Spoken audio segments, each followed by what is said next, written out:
안녕하세요. 보이지 않는 마음의 세계를 탐구하며 더 깊은 이해와 통찰을 나누는 시간입니다. 오늘 여러분과 함께 나눌 이야기는 우리 주변에서 너무나 흔하게 일어나지만 그 실체는 잘 알려지지 않은 심리 현상에 관한 것입니다.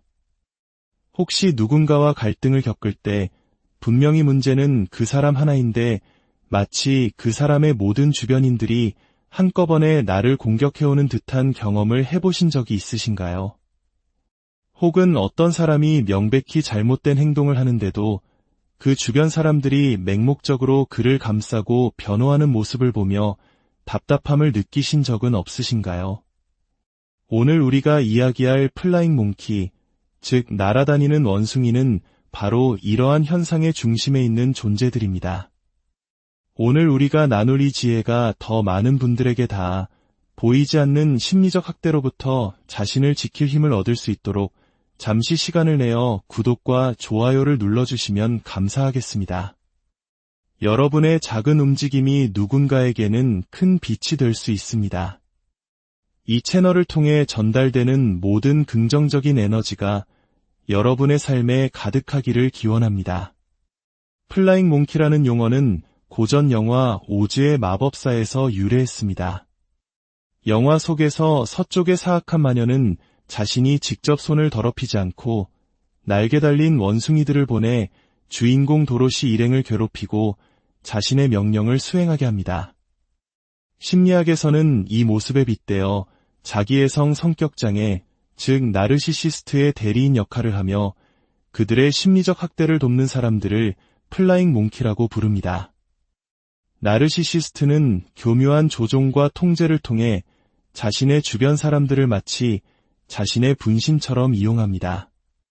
플라잉 몽키들은 나르시시스트의 눈과 귀가 되어 피해자에 대한 정보를 수집해 전달하고 때로는 직접 나서서 피해자를 비난하고 거짓 소문을 퍼뜨리며 나르시시스트의 입장을 대변하는 스피커 역할을 합니다. 이들은 나르시시스트가 원하는 학대를 대신 실행해주는 대리 학대자인 셈입니다. 더 무서운 것은 플라잉 몽키 역할을 하는 많은 사람들이 자신이 지금 무슨 일을 하고 있는지 제대로 인지하지 못한다는 점입니다. 그들은 스스로를 정의로운 조력자 혹은 친구의 편을 들어주는 의리 있는 사람이라고 생각할지도 모릅니다. 하지만 그 행동의 결과는 한 사람의 영혼을 파괴하는 날카로운 무기가 됩니다. 그렇다면 사람들은 왜 나르시시스트의 플라잉 몽키가 되는 것일까요? 여기에는 몇 가지 복잡한 심리적 동기가 작용합니다. 첫째, 필요성과 의무감 때문입니다. 그들이 나르시시스트의 가족, 친척 혹은 부하 직원일 경우 관계를 거절하기 어려운 상황에 놓이게 됩니다. 한국 사회의 끈끈한 정문화나 상하관계가 뚜렷한 조직 문화 속에서는 가족이니까, 상사니까 라는 이유로 부당한 요구를 거절하지 못하고 동조하게 되는 경우가 많습니다. 둘째, 인정받고 싶은 욕구 때문입니다. 나르시시스트는 종종 카리스마 있고 매력적인 모습으로 주변 사람들을 사로잡습니다. 그들의 인정을 받고 그 집단에 소속되고 싶은 마음에 기꺼이 그들의 행동대원이 되는 것입니다. 어린 시절 부모님의 관심과 인정을 받기 위해 형제자매를 감시하고 부모님께 고자질했던 경험이 있다면 이것이 바로 가장 원초적인 형태의 플라잉 몽키 역할이라 할 수 있습니다. 셋째, 이기적인 욕심, 즉 탐욕 때문입니다. 나르시시스트에게 협력함으로써 얻게 될 물질적, 사회적 이익을 기대하는 경우입니다. 넷째, 사덴프로이데, 즉 타인의 고통을 즐기는 심리입니다. 어떤 사람들은 순수하게 타인에게 고통을 가하는 것에서 쾌감을 느낍니다. 나르시시스트는 이들의 파괴적인 본능을 자극하여 자신의 공격 도구로 활용합니다. 마지막으로 조종당하기 쉬운 성향 때문입니다. 공감 능력은 뛰어나지만 자기 경계선이 약한 사람들, 이른바 사람 좋은 사람들은 나르시시스트의 거짓된 피해자 연기에 쉽게 속아 넘어갑니다. 그들은 나르시시스트가 만들어낸 거짓 이야기에 진심으로 공감하며 자신이 피해자를 돕는 정의로운 일을 하고 있다고 굳게 믿게 됩니다. 이러한 플라잉 몽키들은 나르시시스트의 학대 사이클 전반에 걸쳐 매우 중요한 역할을 수행합니다. 나르시시스트의 학대는 보통 4가지 단계를 거칩니다. 첫 번째 단계는 이상화 또는 러브바밍 단계입니다. 나르시시스트는 새로운 목표물에게 폭발적인 애정과 관심을 쏟아부으며 환심을 삽니다. 이때 플라잉 몽키들은 그 사람은 정말 대단하고 좋은 사람이야 라고 증언하며 나르시시스트의 거짓된 이미지를 더욱 견고하게 만들어주는 바람잡이 역할을 합니다. 두 번째 단계는 평가절하입니다. 일단 목표물이 자신의 영향력 아래 들어왔다고 판단되면 나르시시스트는 서서히 비난과 무시, 경멸을 통해 상대방의 자존감을 깎아내리기 시작합니다. 이때 플라잉 몽키들은 마치 시트콤의 가짜 웃음소리처럼 나르시시스트의 비난에 동조하고 함께 피해자를 조롱하며 학대를 증폭시킵니다. 내가 문제 아니야? 그 사람 말이 맞는 것 같은데 라며 피해자를 더욱 고립시키는 것이죠. 세 번째 단계는 폐기입니다. 목표물이 더 이상 쓸모가 없어지거나 자신에게 반항하기 시작하면 나르시시스트는 가차없이 관계를 끊어버립니다. 이 과정에서 플라잉 몽키들은 나르시시스트가 만들어낸 거짓 서사를 주변에 퍼뜨리며 모든 책임이 피해자에게 있는 것처럼 여론을 조작합니다. 그 사람이 이상해서 관계가 끝난 거야 라며 나르시시스트가 아무런 책임도 지지 않고 빠져나갈 수 있도록 돕습니다. 마지막 4번째 단계는 후버링입니다. 후버는 진공청소기 이름처럼 버렸던 상대를 다시 빨아들이려는 행동을 의미합니다. 피해자가 떠난 후 나르시시스트는 다시 그가 필요해지면 플라잉 몽키들을 보내 그 사람이 널 그리워해, 사실 오해였어 와 같은 메시지를 전달하며 관계를 회복하려 시도합니다. 유혹에 넘어가면 끔찍한 학대의 사이클은 다시 처음부터 반복됩니다. 플라잉 몽키는 크게 2가지 유형으로 나눌 수 있습니다. 선의의 플라잉 몽키와 악의적인 플라잉 몽키입니다. 선의의 플라잉 몽키는 자신이 가하는 해악이 의도적이지 않습니다. 그들은 조종에 취약하고 경계선이 약하며 다른 사람을 기쁘게 하려는 욕구가 강한 피플 플리저들입니다. 이들은 나르시시스트의 거짓말을 진실이라 믿고 자신이 옳은 일을 한다고 생각하며 행동합니다. 물론 그 결과는 파괴적이지만 이들은 나중에 진실을 깨닫고 깊은 죄책감을 느끼며 변할 가능성이 있습니다. 반면 악의적인 플라잉 몽키는 타인의 파괴를 즐깁니다. 이들은 스캔들을 퍼뜨리는 것을 즐기는 스캔들몽거, 나르시시스트 집단의 상위 계층이 되기 위해 경쟁자를 짓밟은 또 다른 나르시시스트, 그리고 나르시시스트의 집행자 역할을 하는 사이코패스 등으로 나뉩니다. 이들은 자신들의 행동이 잘못되었다는 것을 알면서도 시기심, 권력욕, 그리고 순수한 악의로 움직입니다. 이들은 나르시시스트의 가장 위험한 무기이며 피해자에게 가장 깊은 상처를 남깁니다. 그들은 피해자에 대한 험담, 염탐, 가스라이팅, 교묘한 조작, 괴롭힘, 사보타주, 협박, 그리고 피해자에게 책임을 뒤집어 씌우는 모든 행동을 서슴지 않습니다. 혹시 이야기를 들으시면서 당신의 삶 속 누군가가 떠오르셨나요? 혹은 나 자신도 모르게 누군가의 플라잉 몽키 역할을 하고 있었던 것은 아닌지 돌아보게 되셨나요? 중요한 것은 자각입니다. 만약 당신이 플라잉 몽키들의 공격 대상이 되고 있다면 그들과 맞서 싸우려 하지 마십시오. 그들은 이미 나르시시스트의 서사에 완전히 동화되어 당신의 말을 듣지 않을 것입니다. 가장 중요한 것은 나르시시스트와 그들의 플라잉 몽키들로부터 물리적, 심리적 거리를 두는 것입니다. 그리고 만약 당신이 플라잉 몽키 역할을 해왔다는 것을 깨달았다면 자책하기보다 변화를 위한 용기를 내는 것이 중요합니다. 심리 상담이나 치료는 우리가 몰랐던 자신의 모습을 발견하고 더 건강한 관계를 맺는 법을 배우는데 큰 도움이 될 수 있습니다. 한때 날개를 달고 날았다고 해서 영원히 그렇게 살아야 하는 것은 아닙니다. 우리는 모두 변할 수 있습니다. 우리의 생각과 의견은 경험과 배움을 통해 성장합니다. 인간의 존재는 흙과 백으로 나눌 수 없는 수많은 회색지대로 이루어져 있습니다. 그 복잡함 속에서 자신과 타인을 더 깊이 이해하려는 노력을 멈추지 않는 것, 그것이 바로 우리가 더 나은 버전의 자신으로 나아가는 길일 것입니다. 오늘 이야기가 여러분의 마음속에 작은 등불 하나를 켜는 계기가 되었기를 바랍니다. 보이지 않는 관계의 역학을 이해하는 것은 우리 자신과 소중한 사람들을 지키는 가장 강력한 힘이 될 것입니다. 안녕하세요.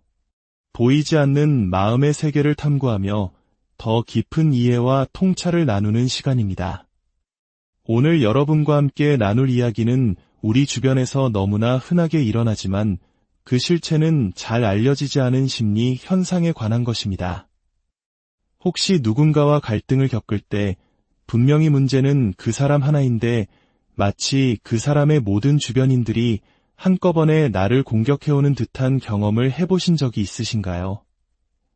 혹은 어떤 사람이 명백히 잘못된 행동을 하는데도 그 주변 사람들이 맹목적으로 그를 감싸고 변호하는 모습을 보며 답답함을 느끼신 적은 없으신가요? 오늘 우리가 이야기할 플라잉 몽키, 즉 날아다니는 원숭이는 바로 이러한 현상의 중심에 있는 존재들입니다. 오늘 우리가 나눌 이 지혜가 더 많은 분들에게 닿아 보이지 않는 심리적 학대로부터 자신을 지킬 힘을 얻을 수 있도록 잠시 시간을 내어 구독과 좋아요를 눌러주시면 감사하겠습니다. 여러분의 작은 움직임이 누군가에게는 큰 빛이 될 수 있습니다. 이 채널을 통해 전달되는 모든 긍정적인 에너지가 여러분의 삶에 가득하기를 기원합니다. 플라잉 몽키라는 용어는 고전 영화 오즈의 마법사에서 유래했습니다. 영화 속에서 서쪽의 사악한 마녀는 자신이 직접 손을 더럽히지 않고 날개 달린 원숭이들을 보내 주인공 도로시 일행을 괴롭히고 자신의 명령을 수행하게 합니다. 심리학에서는 이 모습에 빗대어 자기애성 성격장애, 즉 나르시시스트의 대리인 역할을 하며 그들의 심리적 학대를 돕는 사람들을 플라잉 몽키라고 부릅니다. 나르시시스트는 교묘한 조종과 통제를 통해 자신의 주변 사람들을 마치 자신의 분신처럼 이용합니다. 플라잉 몽키들은 나르시시스트의 눈과 귀가 되어 피해자에 대한 정보를 수집해 전달하고 때로는 직접 나서서 피해자를 비난하고 거짓 소문을 퍼뜨리며 나르시시스트의 입장을 대변하는 스피커 역할을 합니다. 이들은 나르시시스트가 원하는 학대를 대신 실행해주는 대리 학대자인 셈입니다. 더 무서운 것은 플라잉 몽키 역할을 하는 많은 사람들이 자신이 지금 무슨 일을 하고 있는지 제대로 인지하지 못한다는 점입니다. 그들은 스스로를 정의로운 조력자 혹은 친구의 편을 들어주는 의리 있는 사람이라고 생각할지도 모릅니다. 하지만 그 행동의 결과는 한 사람의 영혼을 파괴하는 날카로운 무기가 됩니다. 그렇다면 사람들은 왜 나르시시스트의 플라잉 몽키가 되는 것일까요? 여기에는 몇 가지 복잡한 심리적 동기가 작용합니다. 첫째, 필요성과 의무감 때문입니다. 그들이 나르시시스트의 가족, 친척 혹은 부하 직원일 경우 관계를 거절하기 어려운 상황에 놓이게 됩니다. 한국 사회의 끈끈한 정문화나 상하관계가 뚜렷한 조직 문화 속에서는 가족이니까, 상사니까 라는 이유로 부당한 요구를 거절하지 못하고 동조하게 되는 경우가 많습니다. 둘째, 인정받고 싶은 욕구 때문입니다.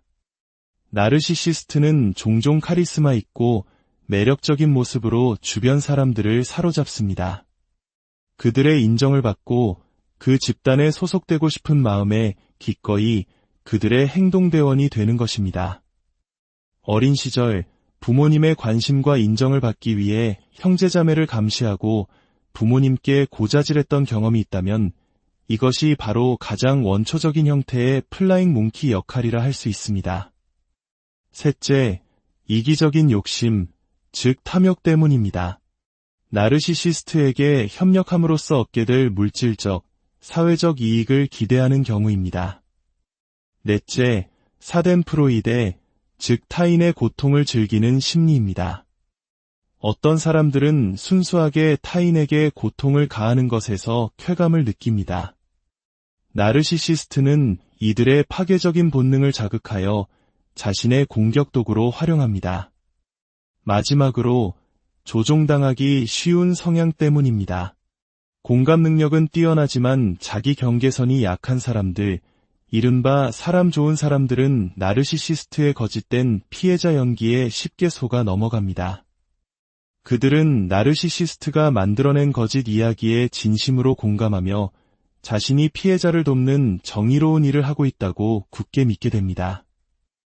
이러한 플라잉 몽키들은 나르시시스트의 학대 사이클 전반에 걸쳐 매우 중요한 역할을 수행합니다.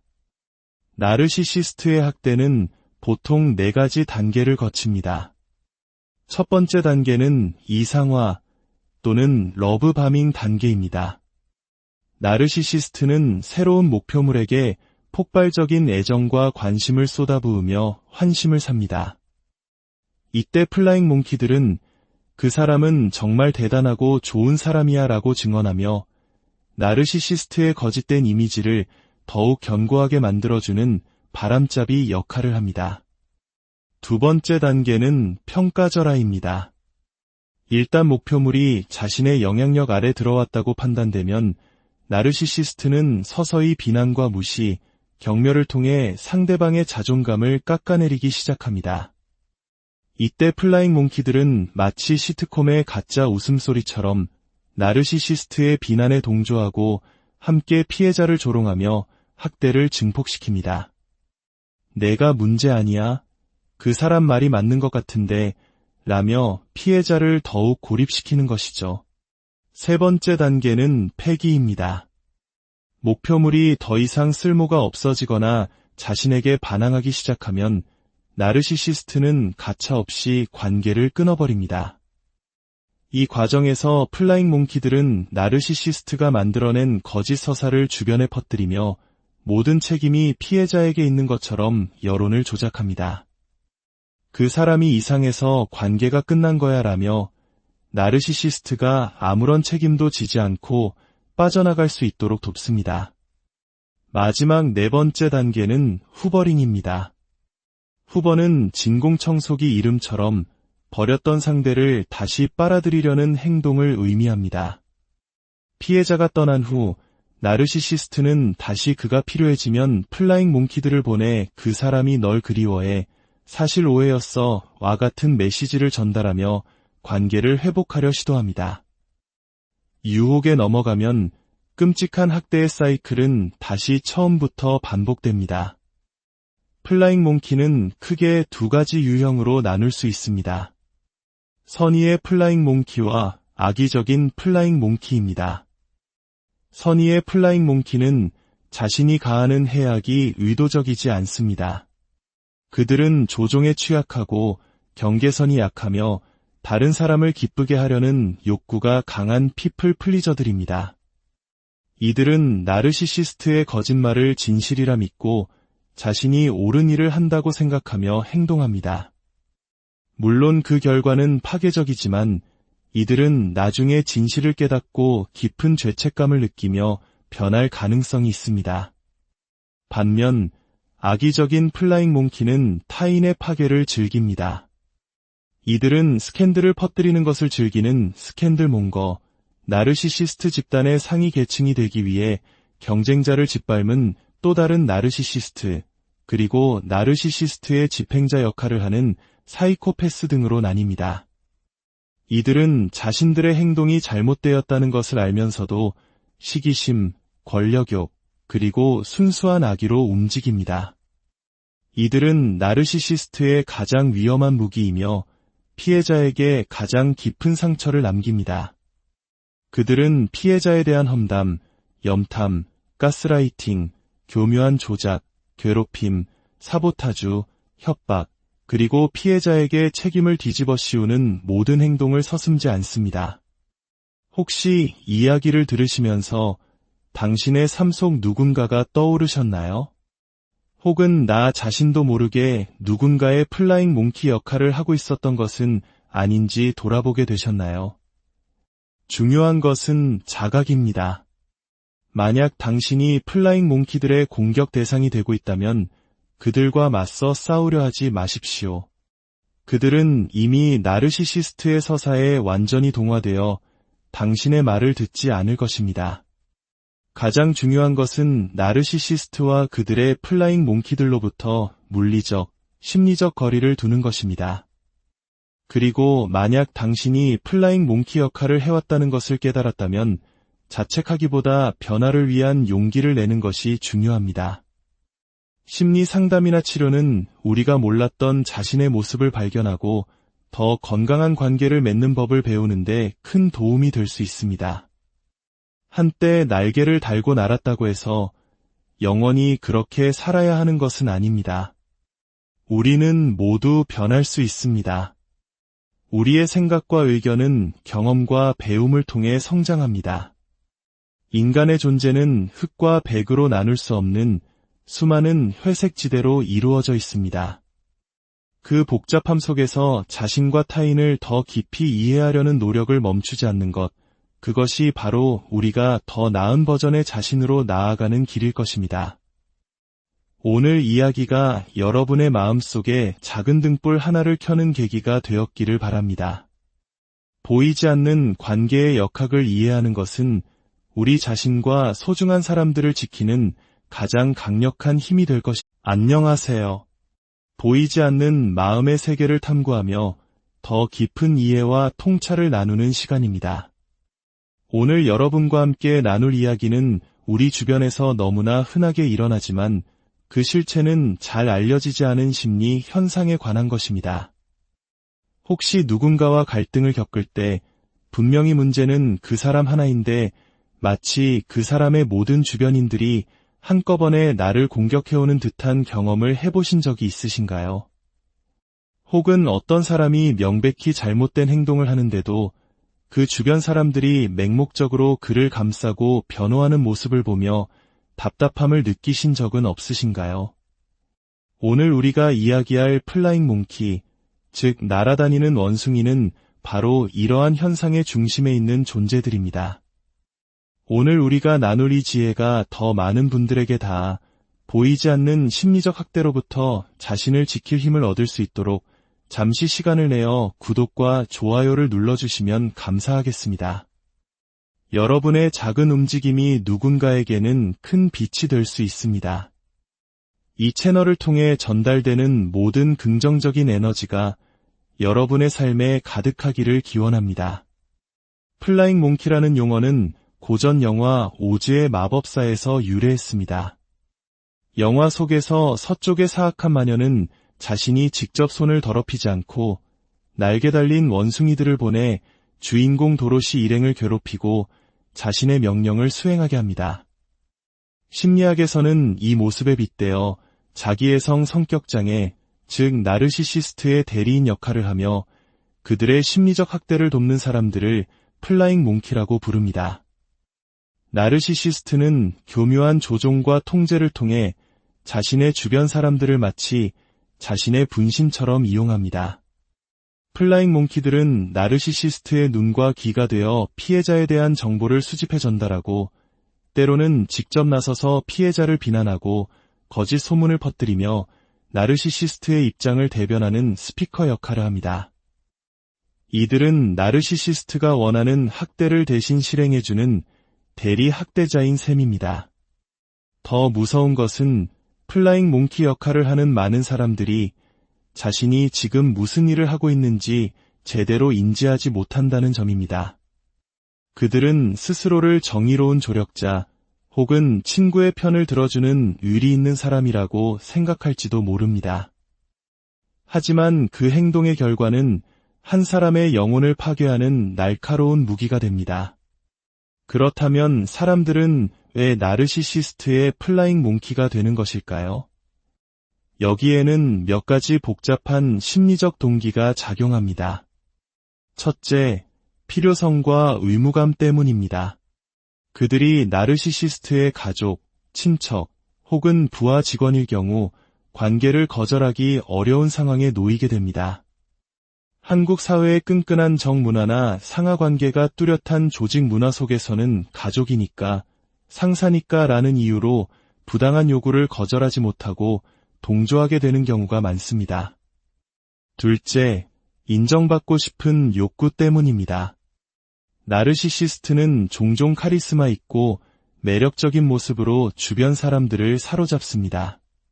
그들의 인정을 받고 그 집단에 소속되고 싶은 마음에 기꺼이 그들의 행동대원이 되는 것입니다.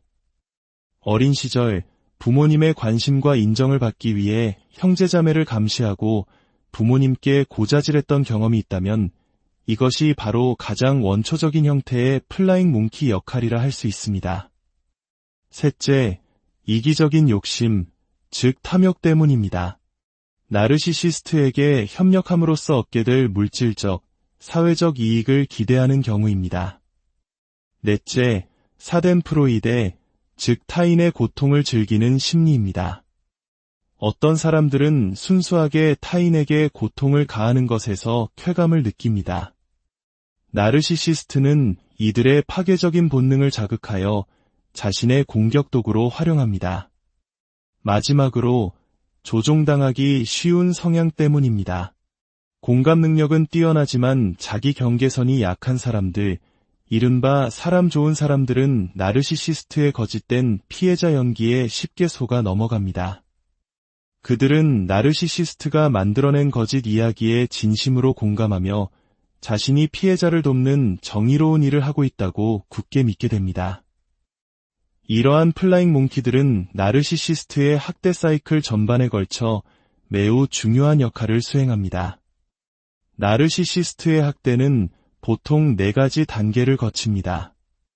첫 번째 단계는 이상화 또는 러브바밍 단계입니다.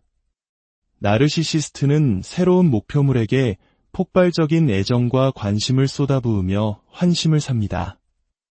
이때 플라잉 몽키들은 그 사람은 정말 대단하고 좋은 사람이야 라고 증언하며 나르시시스트의 거짓된 이미지를 더욱 견고하게 만들어주는 바람잡이 역할을 합니다. 두 번째 단계는 평가절하입니다. 일단 목표물이 자신의 영향력 아래 들어왔다고 판단되면 나르시시스트는 서서히 비난과 무시, 경멸을 통해 상대방의 자존감을 깎아내리기 시작합니다. 이때 플라잉 몽키들은 마치 시트콤의 가짜 웃음소리처럼 나르시시스트의 비난에 동조하고 함께 피해자를 조롱하며 학대를 증폭시킵니다. 내가 문제 아니야? 그 사람 말이 맞는 것 같은데 라며 피해자를 더욱 고립시키는 것이죠. 세 번째 단계는 폐기입니다. 목표물이 더 이상 쓸모가 없어지거나 자신에게 반항하기 시작하면 나르시시스트는 가차없이 관계를 끊어버립니다. 이 과정에서 플라잉 몽키들은 나르시시스트가 만들어낸 거짓 서사를 주변에 퍼뜨리며 모든 책임이 피해자에게 있는 것처럼 여론을 조작합니다. 그 사람이 이상해서 관계가 끝난 거야 라며 나르시시스트가 아무런 책임도 지지 않고 빠져나갈 수 있도록 돕습니다. 마지막 4번째 단계는 후버링입니다. 후버는 진공청소기 이름처럼 버렸던 상대를 다시 빨아들이려는 행동을 의미합니다. 피해자가 떠난 후 나르시시스트는 다시 그가 필요해지면 플라잉 몽키들을 보내 그 사람이 널 그리워해, 사실 오해였어 와 같은 메시지를 전달하며 관계를 회복하려 시도합니다. 유혹에 넘어가면 끔찍한 학대의 사이클은 다시 처음부터 반복됩니다. 플라잉 몽키는 크게 2가지 유형으로 나눌 수 있습니다. 선의의 플라잉 몽키와 악의적인 플라잉 몽키입니다. 선의의 플라잉 몽키는 자신이 가하는 해악이 의도적이지 않습니다. 그들은 조종에 취약하고 경계선이 약하며 다른 사람을 기쁘게 하려는 욕구가 강한 피플 플리저들입니다. 이들은 나르시시스트의 거짓말을 진실이라 믿고 자신이 옳은 일을 한다고 생각하며 행동합니다. 물론 그 결과는 파괴적이지만 이들은 나중에 진실을 깨닫고 깊은 죄책감을 느끼며 변할 가능성이 있습니다. 반면 악의적인 플라잉 몽키는 타인의 파괴를 즐깁니다. 이들은 스캔들을 퍼뜨리는 것을 즐기는 스캔들몽거, 나르시시스트 집단의 상위 계층이 되기 위해 경쟁자를 짓밟은 또 다른 나르시시스트, 그리고 나르시시스트의 집행자 역할을 하는 사이코패스 등으로 나뉩니다. 이들은 자신들의 행동이 잘못되었다는 것을 알면서도 시기심, 권력욕, 그리고 순수한 악의로 움직입니다. 이들은 나르시시스트의 가장 위험한 무기이며 피해자에게 가장 깊은 상처를 남깁니다. 그들은 피해자에 대한 험담, 염탐, 가스라이팅, 교묘한 조작, 괴롭힘, 사보타주, 협박, 그리고 피해자에게 책임을 뒤집어 씌우는 모든 행동을 서슴지 않습니다. 혹시 이 이야기를 들으시면서 당신의 삶 속 누군가가 떠오르셨나요? 혹은 나 자신도 모르게 누군가의 플라잉 몽키 역할을 하고 있었던 것은 아닌지 돌아보게 되셨나요? 중요한 것은 자각입니다. 만약 당신이 플라잉 몽키들의 공격 대상이 되고 있다면 그들과 맞서 싸우려 하지 마십시오. 그들은 이미 나르시시스트의 서사에 완전히 동화되어 당신의 말을 듣지 않을 것입니다. 가장 중요한 것은 나르시시스트와 그들의 플라잉 몽키들로부터 물리적, 심리적 거리를 두는 것입니다. 그리고 만약 당신이 플라잉 몽키 역할을 해왔다는 것을 깨달았다면 자책하기보다 변화를 위한 용기를 내는 것이 중요합니다. 심리 상담이나 치료는 우리가 몰랐던 자신의 모습을 발견하고 더 건강한 관계를 맺는 법을 배우는데 큰 도움이 될 수 있습니다. 한때 날개를 달고 날았다고 해서 영원히 그렇게 살아야 하는 것은 아닙니다. 우리는 모두 변할 수 있습니다. 우리의 생각과 의견은 경험과 배움을 통해 성장합니다. 인간의 존재는 흙과 백으로 나눌 수 없는 수많은 회색 지대로 이루어져 있습니다. 그 복잡함 속에서 자신과 타인을 더 깊이 이해하려는 노력을 멈추지 않는 것, 그것이 바로 우리가 더 나은 버전의 자신으로 나아가는 길일 것입니다. 오늘 이야기가 여러분의 마음속에 작은 등불 하나를 켜는 계기가 되었기를 바랍니다. 보이지 않는 관계의 역학을 이해하는 것은 우리 자신과 소중한 사람들을 지키는 가장 강력한 힘이 될 것입니다. 안녕하세요. 보이지 않는 마음의 세계를 탐구하며 더 깊은 이해와 통찰을 나누는 시간입니다. 오늘 여러분과 함께 나눌 이야기는 우리 주변에서 너무나 흔하게 일어나지만 그 실체는 잘 알려지지 않은 심리 현상에 관한 것입니다. 혹시 누군가와 갈등을 겪을 때 분명히 문제는 그 사람 하나인데 마치 그 사람의 모든 주변인들이 한꺼번에 나를 공격해오는 듯한 경험을 해보신 적이 있으신가요? 혹은 어떤 사람이 명백히 잘못된 행동을 하는데도 그 주변 사람들이 맹목적으로 그를 감싸고 변호하는 모습을 보며 답답함을 느끼신 적은 없으신가요? 오늘 우리가 이야기할 플라잉 몽키, 즉 날아다니는 원숭이는 바로 이러한 현상의 중심에 있는 존재들입니다. 오늘 우리가 나눌 이 지혜가 더 많은 분들에게 닿아 보이지 않는 심리적 학대로부터 자신을 지킬 힘을 얻을 수 있도록 잠시 시간을 내어 구독과 좋아요를 눌러주시면 감사하겠습니다. 여러분의 작은 움직임이 누군가에게는 큰 빛이 될 수 있습니다. 이 채널을 통해 전달되는 모든 긍정적인 에너지가 여러분의 삶에 가득하기를 기원합니다. 플라잉 몽키라는 용어는 고전 영화 오즈의 마법사에서 유래했습니다.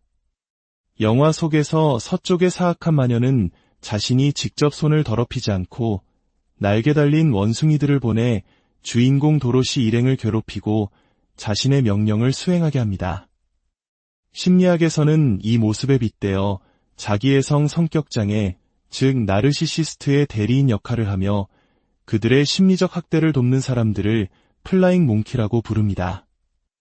나르시시스트는 교묘한 조종과 통제를 통해 자신의 주변 사람들을 마치 자신의 분신처럼 이용합니다. 플라잉 몽키들은 나르시시스트의 눈과 귀가 되어 피해자에 대한 정보를 수집해 전달하고 때로는 직접 나서서 피해자를 비난하고 거짓 소문을 퍼뜨리며 나르시시스트의 입장을 대변하는 스피커 역할을 합니다. 이들은 나르시시스트가 원하는 학대를 대신 실행해주는 대리 학대자인 셈입니다. 더 무서운 것은 플라잉 몽키 역할을 하는 많은 사람들이 자신이 지금 무슨 일을 하고 있는지 제대로 인지하지 못한다는 점입니다. 그들은 스스로를 정의로운 조력자 혹은 친구의 편을 들어주는 의리 있는 사람이라고 생각할지도 모릅니다. 하지만 그 행동의 결과는 한 사람의 영혼을 파괴하는 날카로운 무기가 됩니다.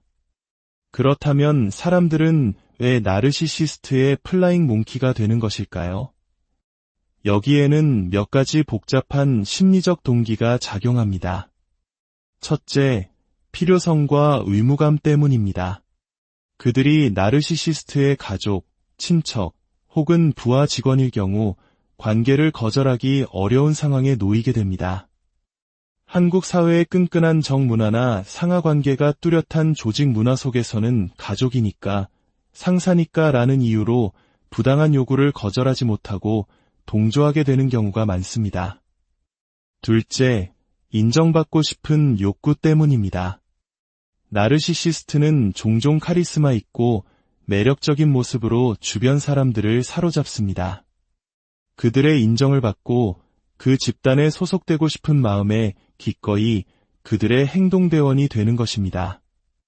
어린 시절 부모님의 관심과 인정을 받기 위해 형제자매를 감시하고 부모님께 고자질했던 경험이 있다면 이것이 바로 가장 원초적인 형태의 플라잉 몽키 역할이라 할 수 있습니다. 셋째, 이기적인 욕심, 즉 탐욕 때문입니다.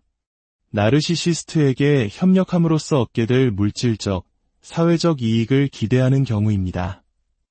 넷째, 사덴프로이데, 즉 타인의 고통을 즐기는 심리입니다. 어떤 사람들은 순수하게 타인에게 고통을 가하는 것에서 쾌감을 느낍니다.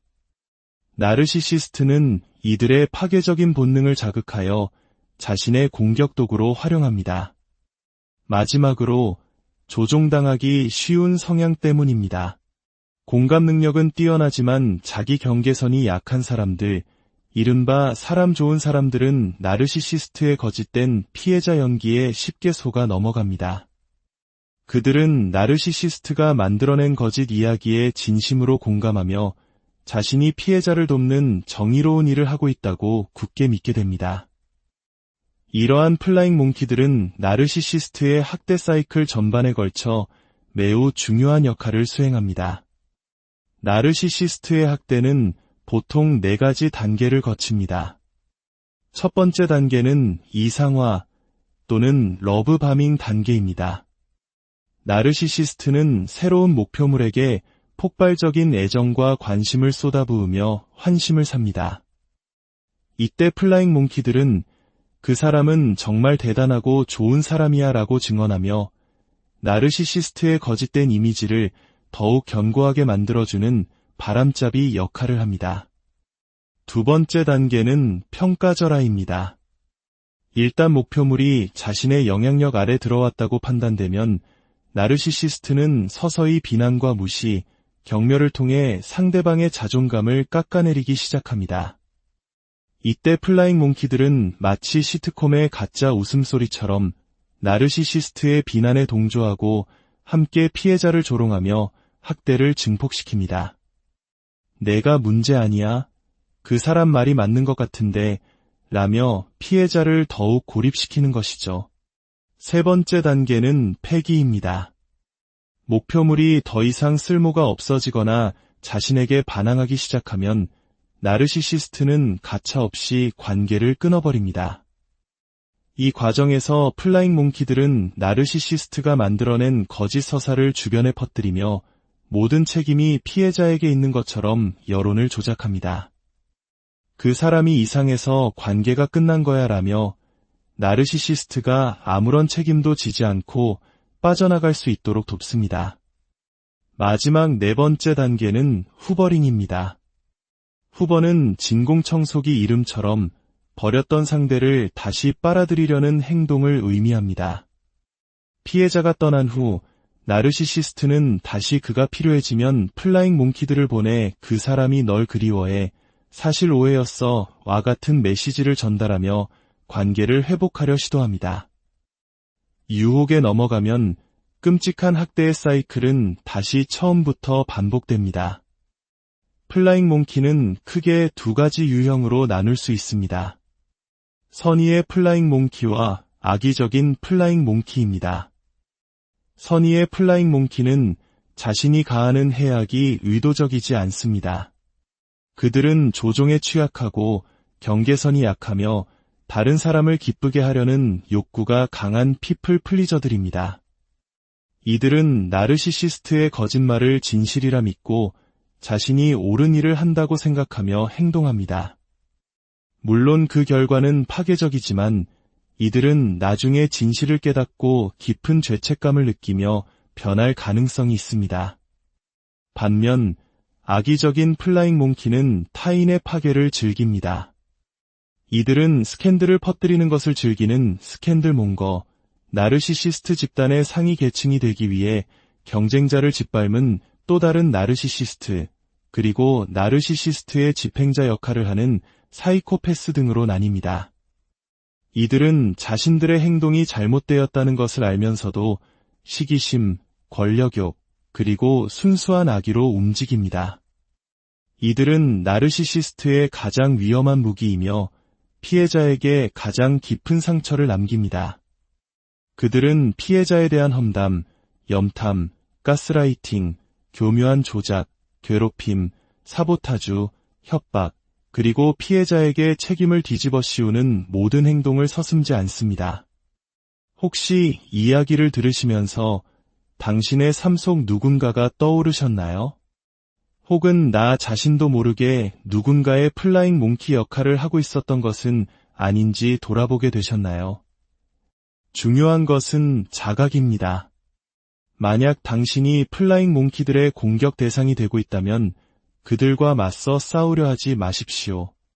그들은 이미 나르시시스트의 서사에 완전히 동화되어 당신의 말을 듣지 않을 것입니다. 가장 중요한 것은 나르시시스트와 그들의 플라잉 몽키들로부터 물리적, 심리적 거리를 두는 것입니다. 그리고 만약 당신이 플라잉 몽키 역할을 해왔다는 것을 깨달았다면 자책하기보다 변화를 위한 용기를 내는 것이 중요합니다. 심리 상담이나 치료는 우리가 몰랐던 자신의 모습을 발견하고 더 건강한 관계를 맺는 법을 배우는데 큰 도움이 될 수 있습니다. 한때 날개를 달고 날았다고 해서 영원히 그렇게 살아야 하는 것은 아닙니다. 우리는 모두 변할 수 있습니다. 우리의 생각과 의견은 경험과 배움을 통해 성장합니다. 인간의 존재는 흙과 백으로 나눌 수 없는 수많은 회색 지대로 이루어져 있습니다. 그 복잡함 속에서 자신과 타인을 더 깊이 이해하려는 노력을 멈추지 않는 것, 그것이 바로 우리가 더 나은 버전의 자신으로 나아가는 길일 것입니다. 오늘 이야기가 여러분의 마음속에 작은 등불 하나를 켜는 계기가 되었기를 바랍니다. 보이지 않는 관계의 역학을 이해하는 것은 우리 자신과 소중한 사람들을 지키는 가장 강력한 힘이 될 것입니다. 안녕하세요. 보이지 않는 마음의 세계를 탐구하며 더 깊은 이해와 통찰을 나누는 시간입니다. 오늘 여러분과 함께 나눌 이야기는 우리 주변에서 너무나 흔하게 일어나지만 그 실체는 잘 알려지지 않은 심리 현상에 관한 것입니다. 혹시 누군가와 갈등을 겪을 때 분명히 문제는 그 사람 하나인데 마치 그 사람의 모든 주변인들이 한꺼번에 나를 공격해오는 듯한 경험을 해보신 적이 있으신가요? 혹은 어떤 사람이 명백히 잘못된 행동을 하는데도 그 주변 사람들이 맹목적으로 그를 감싸고 변호하는 모습을 보며 답답함을 느끼신 적은 없으신가요?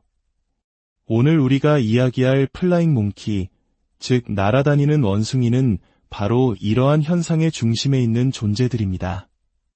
오늘 우리가 나눌 이 지혜가 더 많은 분들에게 닿아 보이지 않는 심리적 학대로부터 자신을 지킬 힘을 얻을 수 있도록 잠시 시간을 내어 구독과 좋아요를 눌러주시면 감사하겠습니다. 여러분의 작은 움직임이 누군가에게는 큰 빛이 될 수 있습니다. 이 채널을 통해 전달되는 모든 긍정적인 에너지가 여러분의 삶에 가득하기를 기원합니다. 플라잉 몽키라는 용어는 고전 영화 오즈의 마법사에서 유래했습니다. 영화 속에서 서쪽의 사악한 마녀는 자신이 직접 손을 더럽히지 않고 날개 달린 원숭이들을 보내 주인공 도로시 일행을 괴롭히고 자신의 명령을 수행하게 합니다. 심리학에서는 이 모습에 빗대어 자기애성 성격장애, 즉 나르시시스트의 대리인 역할을 하며 그들의 심리적 학대를 돕는 사람들을 플라잉 몽키라고 부릅니다. 나르시시스트는 교묘한 조종과 통제를 통해 자신의 주변 사람들을 마치 자신의 분신처럼 이용합니다. 플라잉 몽키들은 나르시시스트의 눈과 귀가 되어 피해자에 대한 정보를 수집해 전달하고 때로는 직접 나서서 피해자를 비난하고 거짓 소문을 퍼뜨리며 나르시시스트의 입장을 대변하는 스피커 역할을 합니다. 이들은 나르시시스트가 원하는 학대를 대신 실행해주는 대리 학대자인 셈입니다. 더 무서운 것은 플라잉 몽키 역할을 하는 많은 사람들이 자신이 지금 무슨 일을 하고 있는지 제대로 인지하지 못한다는 점입니다. 그들은 스스로를 정의로운 조력자 혹은 친구의 편을 들어주는 의리 있는 사람이라고 생각할지도 모릅니다. 하지만 그 행동의 결과는 한 사람의 영혼을 파괴하는 날카로운 무기가 됩니다. 그렇다면 사람들은 왜 나르시시스트의 플라잉 몽키가 되는 것일까요? 여기에는 몇 가지 복잡한 심리적 동기가 작용합니다. 첫째, 필요성과 의무감 때문입니다. 그들이 나르시시스트의 가족, 친척 혹은 부하 직원일 경우 관계를 거절하기 어려운 상황에 놓이게 됩니다. 한국 사회의 끈끈한 정문화나 상하관계가 뚜렷한 조직 문화 속에서는 가족이니까, 상사니까 라는 이유로 부당한 요구를 거절하지 못하고 동조하게 되는 경우가 많습니다. 둘째, 인정받고 싶은 욕구 때문입니다. 나르시시스트는 종종 카리스마 있고 매력적인 모습으로 주변 사람들을 사로잡습니다. 그들의 인정을 받고 그 집단에 소속되고 싶은 마음에 기꺼이 그들의 행동대원이 되는 것입니다. 어린 시절 부모님의 관심과 인정을 받기 위해 형제자매를 감시하고 부모님께 고자질했던 경험이 있다면 이것이 바로 가장 원초적인 형태의 플라잉 몽키 역할이라 할 수 있습니다. 셋째, 이기적인 욕심, 즉 탐욕 때문입니다. 나르시시스트에게 협력함으로써 얻게 될 물질적, 사회적 이익을 기대하는 경우입니다. 넷째, 사덴프로이데, 즉 타인의 고통을 즐기는 심리입니다. 어떤 사람들은 순수하게 타인에게 고통을 가하는 것에서 쾌감을 느낍니다. 나르시시스트는 이들의 파괴적인 본능을 자극하여 자신의 공격도구로 활용합니다. 마지막으로 조종당하기 쉬운 성향 때문입니다. 공감 능력은 뛰어나지만 자기 경계선이 약한 사람들, 이른바 사람 좋은 사람들은 나르시시스트의 거짓된 피해자 연기에 쉽게 속아 넘어갑니다. 그들은 나르시시스트가 만들어낸 거짓 이야기에 진심으로 공감하며 자신이 피해자를 돕는 정의로운 일을 하고 있다고 굳게 믿게 됩니다. 이러한 플라잉 몽키들은 나르시시스트의 학대 사이클 전반에 걸쳐 매우 중요한 역할을 수행합니다. 나르시시스트의 학대는 보통 4가지 단계를 거칩니다. 첫 번째 단계는 이상화 또는 러브바밍 단계입니다. 나르시시스트는 새로운 목표물에게 폭발적인 애정과 관심을 쏟아부으며 환심을 삽니다. 이때 플라잉 몽키들은 그 사람은 정말 대단하고 좋은 사람이야 라고 증언하며 나르시시스트의 거짓된 이미지를 더욱 견고하게 만들어주는 바람잡이 역할을 합니다. 두 번째 단계는 평가절하입니다. 일단 목표물이 자신의 영향력 아래 들어왔다고 판단되면 나르시시스트는 서서히 비난과 무시, 경멸을 통해 상대방의 자존감을 깎아내리기 시작합니다. 이때 플라잉 몽키들은 마치 시트콤의 가짜 웃음소리처럼 나르시시스트의 비난에 동조하고 함께 피해자를 조롱하며 학대를 증폭시킵니다. 내가 문제 아니야? 그 사람 말이 맞는 것 같은데 라며 피해자를 더욱 고립시키는 것이죠. 세 번째 단계는 폐기입니다. 목표물이 더 이상 쓸모가 없어지거나 자신에게 반항하기 시작하면 나르시시스트는 가차없이 관계를 끊어버립니다. 이 과정에서 플라잉 몽키들은 나르시시스트가 만들어낸 거짓 서사를 주변에 퍼뜨리며 모든 책임이 피해자에게 있는 것처럼 여론을 조작합니다. 그 사람이 이상해서 관계가 끝난 거야 라며 나르시시스트가 아무런 책임도 지지 않고 빠져나갈 수 있도록 돕습니다. 마지막 네 번째 단계는 후버링입니다. 후버는 진공청소기 이름처럼 버렸던 상대를 다시 빨아들이려는 행동을 의미합니다. 피해자가 떠난 후 나르시시스트는 다시 그가 필요해지면 플라잉 몽키들을 보내 그 사람이 널 그리워해, 사실 오해였어 와 같은 메시지를 전달하며 관계를 회복하려 시도합니다. 유혹에 넘어가면 끔찍한 학대의 사이클은 다시 처음부터 반복됩니다. 플라잉 몽키는 크게 두 가지 유형으로 나눌 수 있습니다. 선의의 플라잉 몽키와 악의적인 플라잉 몽키입니다. 선의의 플라잉 몽키는 자신이 가하는 해악이 의도적이지 않습니다. 그들은 조종에 취약하고 경계선이 약하며 다른 사람을 기쁘게 하려는 욕구가 강한 피플 플리저들입니다.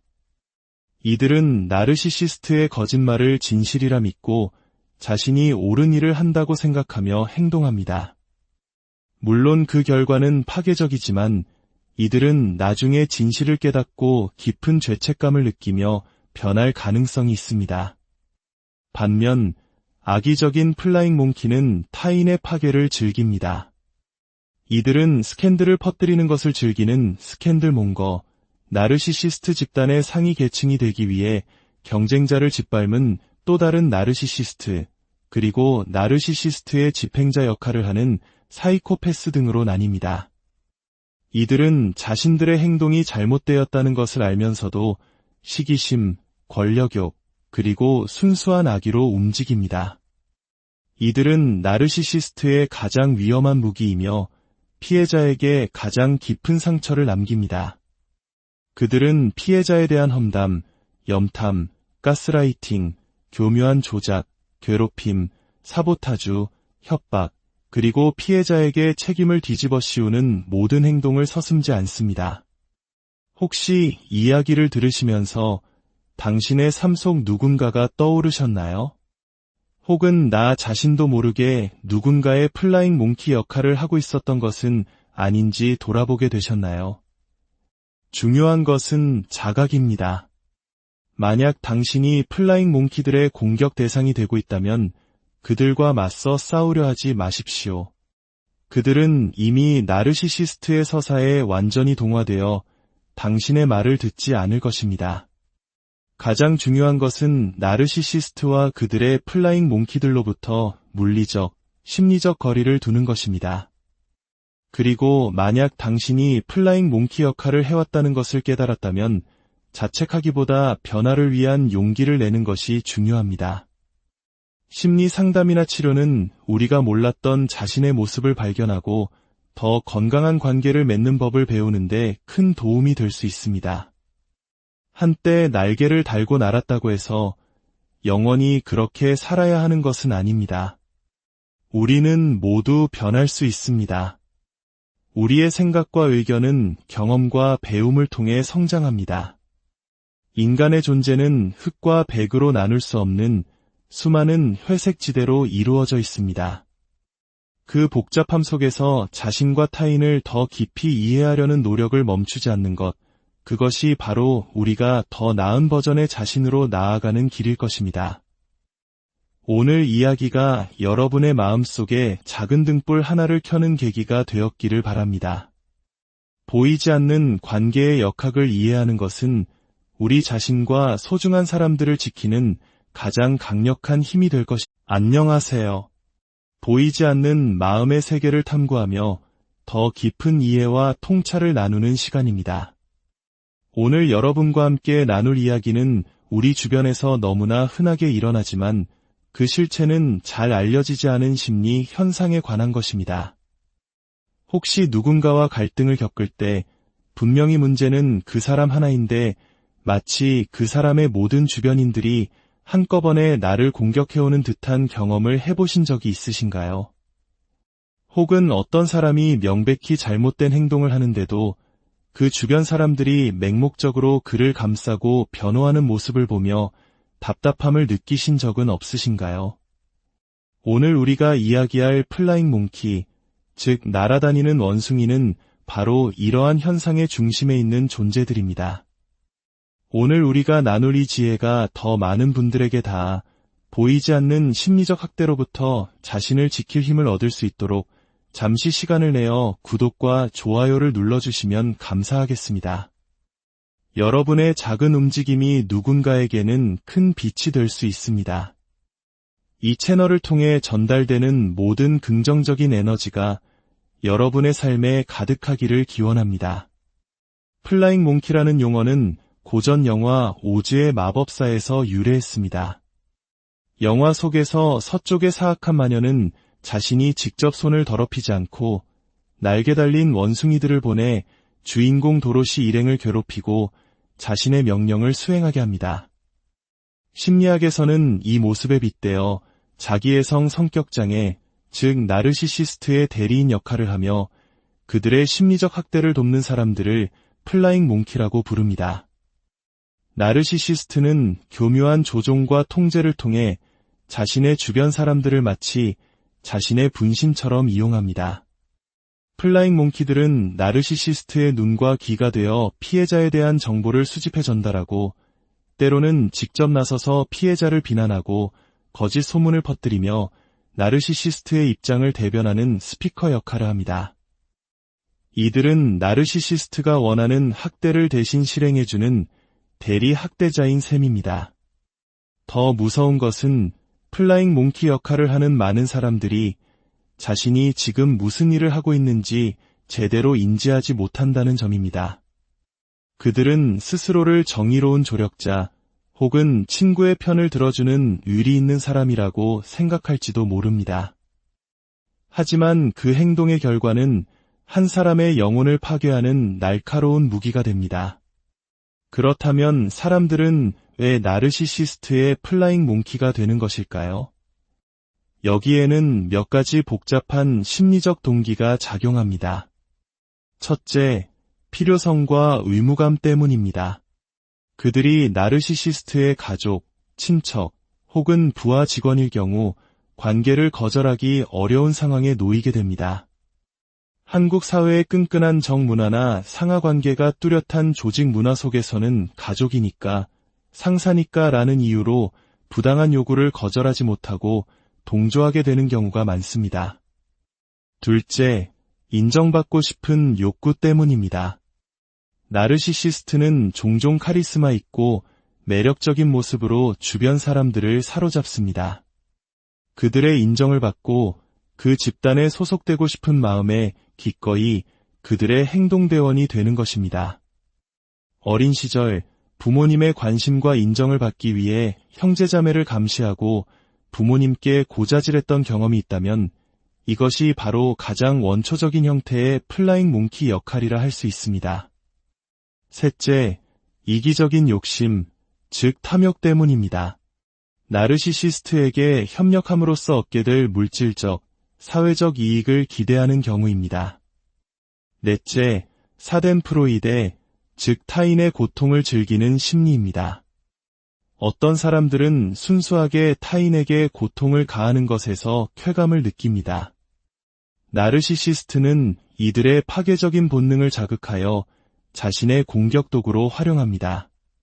마지막으로 조종당하기 쉬운 성향 때문입니다. 공감 능력은 뛰어나지만 자기 경계선이 약한 사람들, 이른바 사람 좋은 사람들은 나르시시스트의 거짓된 피해자 연기에 쉽게 속아 넘어갑니다.